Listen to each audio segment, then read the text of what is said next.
I just woke up to some surprising news that could shape the future of US tech industry. What do you think about this? Should companies have to pay an extra $100,000 just to hire a foreign worker on an H-1B visa? On September 19, 2025, yesterday, President Donald Trump issued a proclamation restricting the entry of certain non-immigrant workers into the United States under the new H-1B visa program. Background. The H-1B program was established under the Immigration Act of 1990, and it was designed to let US employers hire temporarily but highly skilled foreign workers in specialty occupation, especially in the STEM field. Since then, it has grown significantly, and by 2024, the active number of people who are in H-1B program are more than 750,000, and with their dependents, it is estimated to be around 1.3 to 1.5 million. Many of these workers are concentrated in IT field. In early 2000, about one-third of the H-1B visa holders were in IT, but by 2024, that share had risen to 65%, or almost two-thirds of every H-1B visa holder is in IT sector.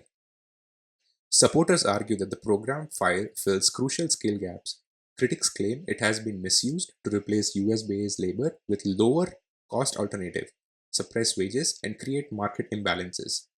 So what does this new proclamation does?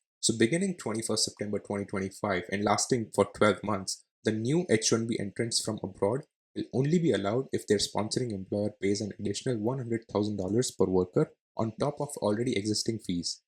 The restriction mainly applies to the worker outside the US. Currently, H-1B holders already inside are not directly blocked, but if you're traveling, you might be impacted. The Secretary of Homeland Security may grant exemption if it's deemed it is in the national interest. Employer must document payment, and both the State Department and Homeland Security will verify the compliance. The Department of Labor will begin revising prevailing wage rule upwards. The Department of Homeland Security will prioritize high-paid, highly skilled workers in the future allocations. So what's the change? Here's the before. Before up to 2024, filing fees were usually $1,500 to $6,000 per worker plus the legal cost. Visa allocation was based on a lottery, and wage requirements allowed a broad range of pay. But from now on, from 2025, the $100,000 fee creates a major new barrier. Wage floors are being raised, and visas will be prioritized for the highest paid workers and most skilled workers. What is the impact on the workers? The current H-1B holders already inside the US may see very little immediate change. Though, if you are traveling or if you need or if your renewals are up, you could eventually require higher wages. Prospective workers abroad face steep new barriers. Many employers may no longer be willing to sponsor them, and students or graduates outside the US may find opportunities shrinking by a lot. That was the impact on the employees. What will be impact on the employers? Companies heavily reliant on H-1B workers, especially in IT outsourcing, will face cost increases. Entry level on lower paid H-1B hiring may decline by a lot.